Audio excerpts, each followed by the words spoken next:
విప్లవోద్యమంలో పనిచేసి రిటర్న్ వచ్చిన కాబట్టి మా బంధువులను పాత మిత్రులను కలిసిపోదాం అనేటువంటిది ఇది ఆలోచించే రావడం జరిగింది.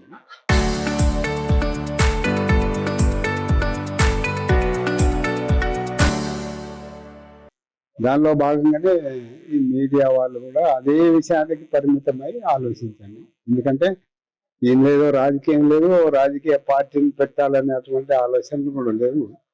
ఇదివరకు మన అన్ని ఛానల్స్కు ఇంటర్వ్యూ ఇవ్వడం జరిగింది. ఇంటర్వ్యూలో మా రాజకీయ ఉద్దేశాన్ని కూడా చెప్పడం జరిగింది. కాబట్టి ఇక్కడ ఏం రాజకీయాలు లేవు. మా కుటుంబం వాళ్ళను బంధుమిత్రులను కలవటానికి వచ్చినాము. ఇక అదేనికే పరిమితమై మీరు రాసుకునేది కానీ ఛానల్స్ ప్రచారం చేసేది కానీ దానికే పరిమితమై ఉండాలి. ప్రభుత్వం దృష్టికి తీసుకొచ్చినాం మేము. ఒకవేళ లీగల్ గా పని చేసుకునేటువంటి అవకాశం కల్పిస్తే ఆలోచిస్తాము. అది ప్రభుత్వం చేతిలో ఉన్నదనేది స్పష్టంగా చెప్పడం జరిగింది.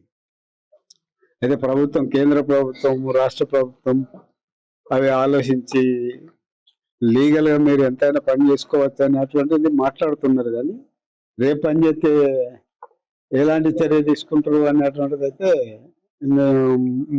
మాకు అర్థం కాలేదు. అందుకోసం ఏంటంటే మీడియా వాళ్ళు కూడా దీనికి భిన్నంగానైతే మీరు ఫోకస్ చేయొద్దనేటువంటిది కోరుతున్నాం. 46 సంవత్సరాల క్రితం మా ఊరికి పోయినా, దాదాపు 99 జనవరిలో మా ఊరికి రాత్రిపూట వచ్చి వెళ్ళిపోయినా.